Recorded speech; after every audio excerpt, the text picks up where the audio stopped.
Hey, have you ever noticed that something in your life is changing or shifting and there's nothing you can do about it? Meaning you are now forced to change your life and your business in ways that are stretching you. Sometimes even feels like it's breaking you because you're resisting the change. I'm Melissa D. White, international speaker, author, and media host. Listen, one thing I know for sure is that life will change and not stay the same. Life is always constantly moving and evolving. And one thing that has hurt me more than anything in this season is trying to stay the same. Ouch.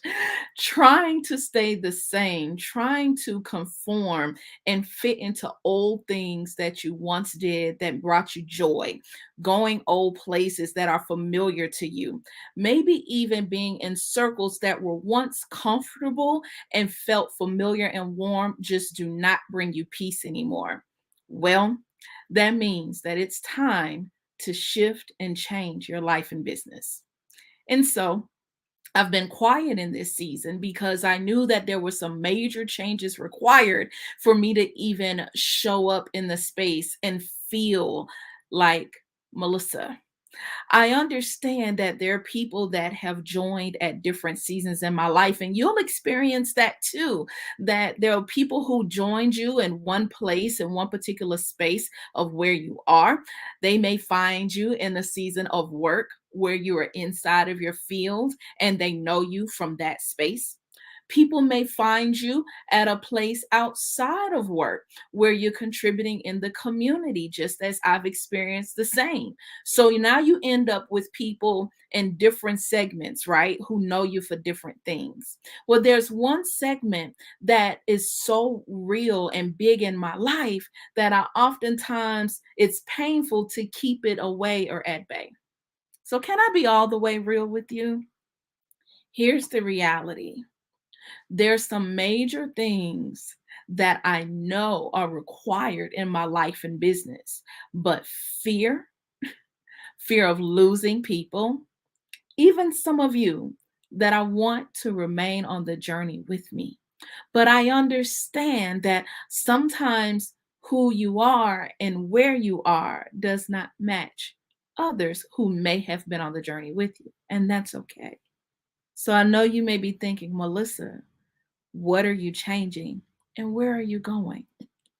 Well, the three ways that I'm changing my life and my business. Number one, and if you relate to any of this, please drop a comment below because we all go through it just at different times and different seasons. The first thing is that what you're doing in your life and your business truly aligned with your values. See the thing is equal parts marketplace, business, all about the business of speaking, using your voice, coaching. And the danger sometimes of titles is that people hold you to a title when God is trying to promote you. Oh, have you felt that? Sometimes when you have branded yourself so well and you have been known as a thing or several things so well that people won't allow you to change and become the new thing that God wants you to be. It's like, no, no, no, no, no. This is how we know you. This is how we're comfortable with you. Be that. Uh, and so here's the truth for me. Can I tell you my truth? My truth is that I'm equal parts ministry and marketplace. See, I've spent 20 years in corporate America learning that it is absolutely just wrong and inappropriate that thank you so much, Nina. And if you can hear me, guys, let me know that you can hear me. I want to make sure that you can audibly hear what I'm saying today. I learned that it is so important to be all of who you are. And it became painful and crippling to me to leave God out of my business, to leave obedience out of my business, especially when I say God gave me the business or the idea. Okay. Thank you so much. I'm glad the message is loud and clear because it takes courage to change. It takes courage to show up. It takes courage to do a new thing. But yeah, how many of you can relate to that? We're taught, hey, it's okay now, especially in this day and age. Many of you may or may not know. If you know me in the coaching space, you know me as your activation coach, helping you be seen and heard. But in corporate spaces for several years, I'm known as a speaker, specifically in the space of diversity, equity, and inclusion. Here's my truth. We protect people, right, for their identity, for their sexual orientation, for their relationship status. But there's something about if we are open with our faith and our beliefs, that's not always safe or protected. Mm, I said it. I said it. That to be a leader who walks in faith, to be open about your Christian faith or belief is very frowned upon or isolated in corporate spaces where oftentimes, whether you know it or not, leaders privately are praying prayers, leaning on faith and calling on God for guidance behind closed doors and boardrooms. And as they walk the halls of their businesses, they're praying for strategies and ways to command the market and how to change and how to pivot and grow and lead people.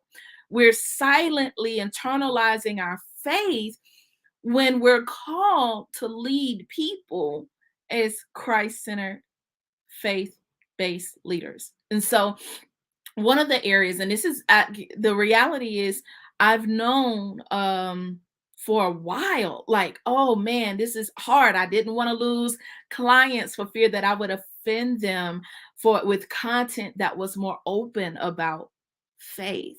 And so in this particular season, and that there's still content that is sound business principles, proven, tried, and true, but wrapped in a garment of faith to give you courage to walk your business out, courage to show up and to apply the word where God is trying to direct and steer you in the right direction, and courage to obey when it's time to put something down, to stop offering a product or service that, one, no longer serves you, and two, no longer serves the people you've been helping. You're just doing it because it's easy to do, or you're doing it because it's what you're known for. But what if he wants your name to be bigger and greater and take you to new places? But it's fear of obedience, fear of boldness, and fear of being a God led, Christ centered leader that's causing you to listen to the world in one ear and listen to God in the other. Ah, so I've had to really quiet the doubt and sit still before I could come to you with the three ways I'm changing my business. So the first one is I have to incorporate all of me in my business. No, that does not mean to my corporate clients that I'm going to walk into your businesses toting my Bible unless you invite me to. It means that I will walk with integrity about all that I am.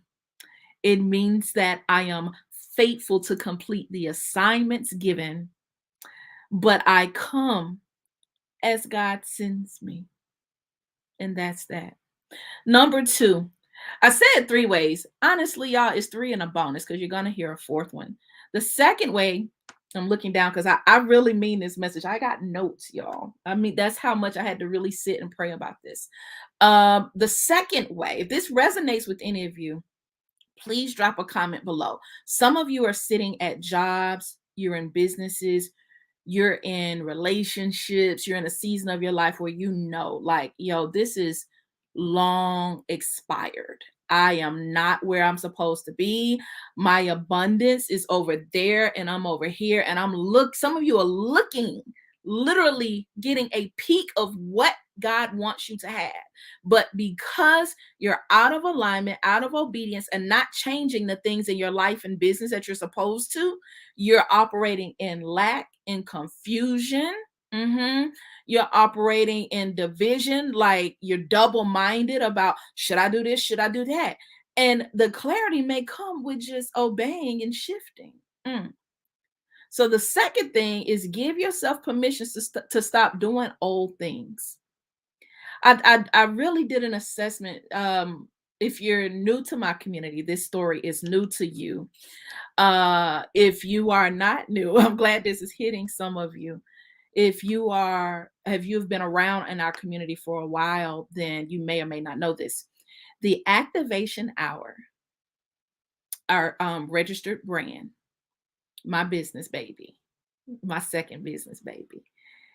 The activation hour literally started while I was in ministry training as a media outlet. It's a media ministry to give a voice to the unseen and unheard. But because uh society tells you, because decision makers tell you, because those who hire you for events say you can't say that, you can't do that, we can't discuss that, that somehow it is now a paradox, it is taboo, and it is a big no to put faith and business together. And now what I'm seeing is an emergence of people who aren't really even faith based, using faith, abusing faith as a marketing tactic to get the people of God in faith based communities. Now that's where I draw the line. And I said, you know what? By me playing small and not putting down what no longer works, it is a disservice when I don't charge more. Let me tell you why. I may lose some of you here, and for those of you who stay, I love you, because you're going to need this message for yourself. Here's the thing: if you are in business and you said God gave you an idea, and you say that, oh, God told me to do something, don't make him a liar and not obey what he said do with that business. And what he told me to do was to stop coaching and to shift how I serve. That's the truth. And the focus was to be on books, media, mhm, and events and retreats. Meaning, I would still serve to elevate the voices of people, but in a different capacity. Why is that important? Why am I telling you this? Number one, I tried to change in private and not declare it in public. Whoo! Did y'all catch that? I tried to change in private, slowly underground, and not make an open declaration of this is what's about to happen. This is why it's going to happen. And I invite you to join me in love. And it's important because if you can openly market your business and openly brand who you are, you can openly share why you're doing it. For me, it's an act of obedience. Maybe the books you're scared to write, I'm talking to Melissa, and y'all just, maybe if this is affecting you too, then you're welcome to talk back. Maybe the books, the movies, the stories, the products, the services. Many of you have been offering low level services at pennies on the dollar because it's comfortable for you, but it's a disservice to God. Why? Because it puts you now operating in lack, and you're not offering the fullness of your gift to the people who are really looking for you to be an answer. Maybe it's just me. Okay, it's me. It's me. And if this is resonating with you, I know this is streaming on my YouTube channel and to my private and public Facebook groups. You're welcome to share it. If you're watching the replay, put hashtag replay. If you live, hashtag live. Oh, okay. Yeah. Here's the truth. The truth is when it's time to stop. Even, you know what? Even business, even economists will tell you. You said you're digesting. I know. I had to sit. I've been brewing with this for a long time. I can't even tell you how long. I have been terrified. People think I don't get scared because I get on these people internet and say stuff, and I get on stages and say stuff. I be terrified, terrified. I don't play about God. When He tell me to do something, I'm like, oh God, please don't make me do that. Don't make me do that. Don't make me tell these people that. Please don't make me change that. And I had my director of sales. Yes, I have one of those, and I'm gonna tell you about that in a minute. Don't go anywhere because I'm gonna talk to you about the pain, the growing pain of changing your life and business and bringing on a team. I'm gonna talk about that too. She said to me, she said, you're gonna have to make some CEO decisions. Somebody type CEO decisions. Yeah. I believe that many of us, I've experienced it too. I've had really high months, really low months. People don't tell you about that about entrepreneurship. You can have a $10,000, $20,000 month and then like make nothing for 2 months. And you looking like, really, Jesus? CEO decisions. And I believe in the marketplace, in business and in kingdom, because there's some and you calling yourself, people putting these phrases together: marketplace, ministry, kingdom, and CEO. Well, let me tell you what that means. I have to now be kingdom and CEO together. It's like in the word king and priest. I have to be ruler and I have to be humble and be minister. I have to be leader and minister at the same time, which means that I now have to seek the face of God and then get an answer and go make a decision in the earth. Did y'all catch that? What a CEO does in the natural, here's the responsibility of a CEO, a chief executive officer, the leading officer of a company, an entity. When you file your LLC, when you go and declare your business, you have to put who is the CEO, okay? The leader. Your job, two things, okay? You are responsible to be the steward or manager of the resources of that business. Okay. And resources being people and money. Your job is to manage people and money. Your job is to go find and produce resources, capital. CEOs spend time going to get the money. Here's the problem. When you say I'm kingdom and I'm CEO and I'm marketplace and I'm minister, that means you cannot say, oh, I'm scared to do what God said do, to make money, to subdue the land, to make provision and resources, and then call yourself a CEO at the same time. And I was out of order. You cannot say I am kingdom and CEO. And I'm telling you, people are out here. I'm watching it. I'm seeing it on Instagram. I'm seeing it on all of these platforms of people. Listen, I ain't saying, help me, give me how to say this, Jesus. I ain't saying you gotta have your license and somebody and lay hands on you and all that. Yes, God, everyone hears from the Lord. Please know if it's the Lord. Be discerning in your spirit if there's using God and the word of God appropriately.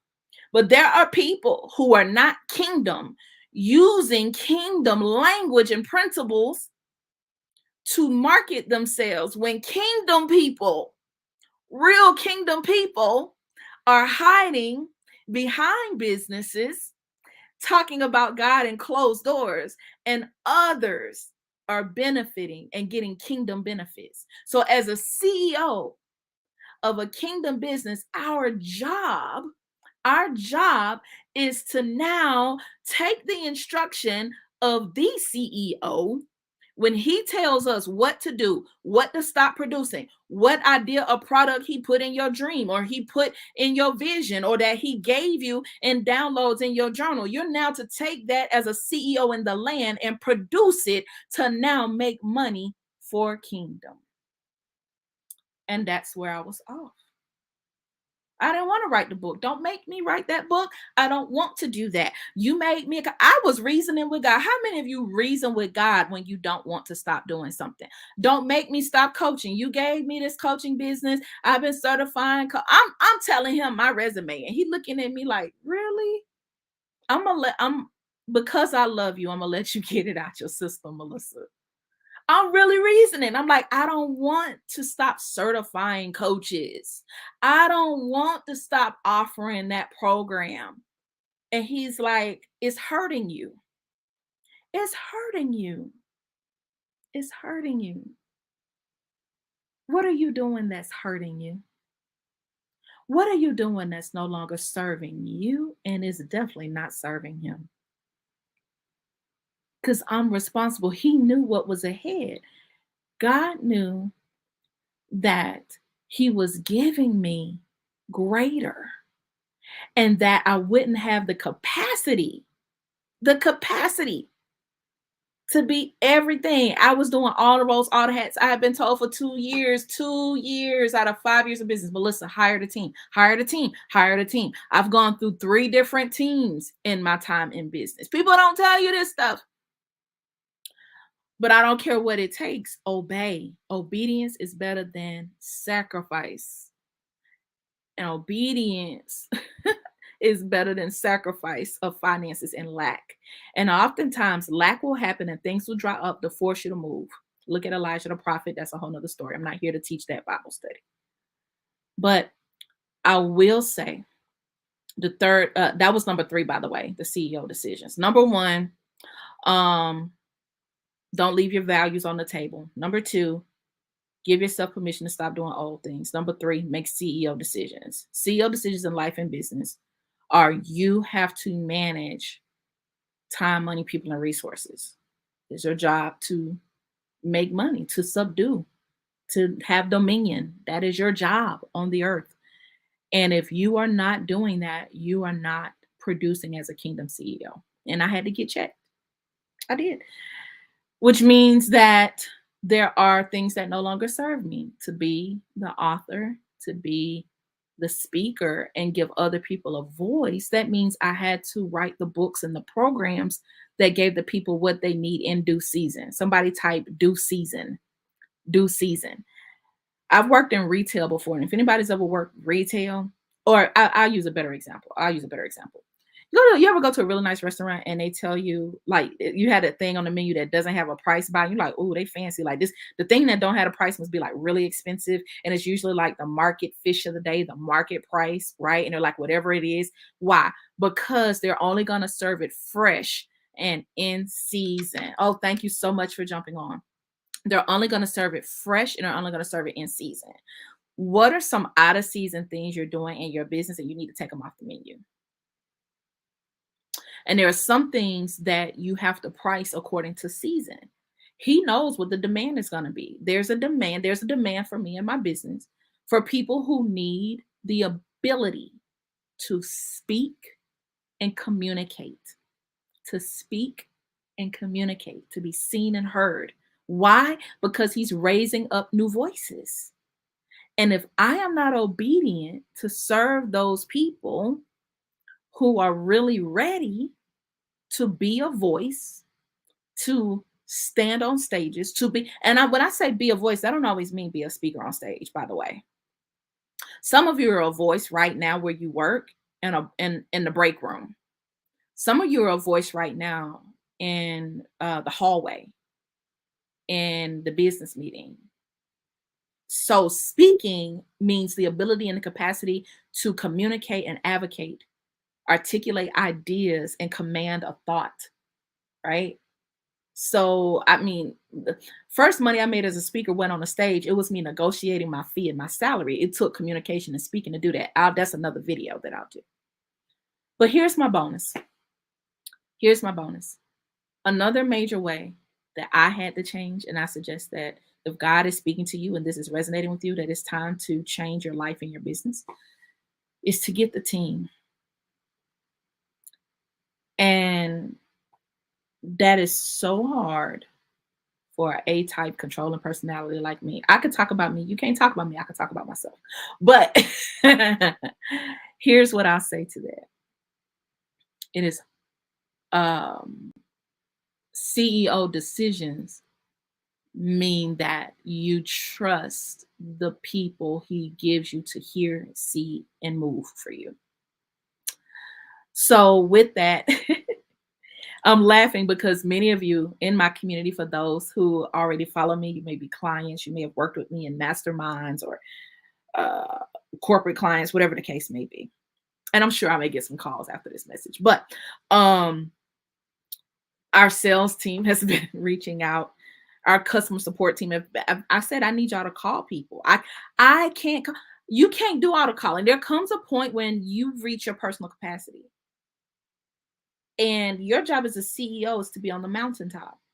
And if you have to constantly come off the mountain from your time with God, your time producing and creating and listening and writing and ideation, if you have to come out of your time in God's face to go deal with some stuff, you're gonna wear yourself out. For years I was calling all the clients, I was emailing all the clients. Y'all, I'm one person and I'm a caregiver to a feisty 80 something year old lady, and I travel. Life is life, and I literally had a team that said they took the business from me. They said, "Give it to me." But here's what y'all do. Here's what my community. If this is you, you know it's you. If it's not you, then I'm not talking to you. Okay? Don't get in your feelings. But here's what some people do. Some people do not want you to change. They are just like, there is no, don't send nobody else to call me. Some people you have spoiled people so much. Okay, not you, me. I have spoiled y'all so much. There are literally some people that's like, I don't know who these people are that's calling me. Somebody is spamming me saying they the activation hour calling for Melissa, and I don't believe it. I had to call you for myself. I'm like, y'all know these people are real. Yes, I asked them to call you to check on you. Yes, they are calling to work with you and help you and solve problems for you.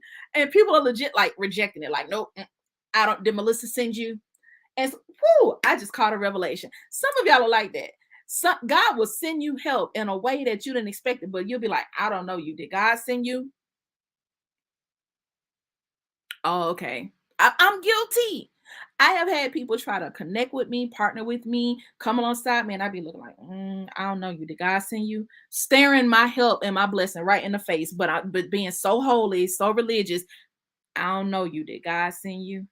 So yes, yes, if you get calls from people that are not me, it is on behalf of our team. So those are just quickly some of the changes I've had to make in my life and my business. I talk more about business stuff, but they're life things too. Here's one of them. I had to prioritize rest and self-care. I'm terrible at it. I'm gonna get good at it though. Terrible at it. I had to also schedule time to work outside the home because working at home was affecting my mental health. It's not has not been good for my mental health to be home and obsessing over the details of my business and the businesses of my clients. It has not been healthy for me, which is why I had to get some balance and sleep. Every time usually there's a problem with people in the Bible and God start talking or Jesus start talking, the first thing they tell you to go do is take a nap. Well, not like that, but he'll say, go rest. And even says he gives rest to those he loves. And rest, rest. So thank you all for allowing me the time to rest, to reset, and to change my life and business so that I can flow in the abundance and serve at the high level he's called me to. I said all that to say this. Um, I invite you to change and grow with me. Some of you may have met me corporately through the apartment industry, through real estate, in a boardroom at a conference somewhere. And I invite you to get to know me personally and on my spiritual journey. I invite you to grow with me in that area. Please do. Please stick around. And if not, I love you and I wish you well. And I hope that you continue to use your voice for influence and change. Some of you know me from the nonprofit world with Righting Our Wrongs, and I'm still working with youth and working with an amazing summer camp starting this week, next week in June. PK camp. You'll see more about that with giving a voice to young people. That's how this all started for me, was giving young people a voice. And so I invite you, if you're in the space of community work, youth work, working with children, girls, and women, helping them have a voice to be seen and heard, then I'm still there. I'm still here for you. Okay. Um, and lastly, I'm going to be sharing more Bible studies, kingdom, Christ centered Bible studies for the kingdom leader and entrepreneur who needs to be led by God and not led astray, who needs support, covering, prayer, and tools. And so stay connected in that way. So I love each and every one of you. There's freedom and liberty and truth. And so it feels good to tell my truth. So I will see you. Stay tuned. Sign up for my email list. Go to melissadwhite.com. Sign up on my email list. You will see the release of the book, The Spirit Led Leader 21 Prayers to help you lead through the workday for all my leaders and entrepreneurs. So that is the blend, to be the, not a mixture, not a mixture, but a blend. We're required to be both ministry, marketplace, kingdom, and CEO. Stay activated. I love you all, and I'll see you inside the group.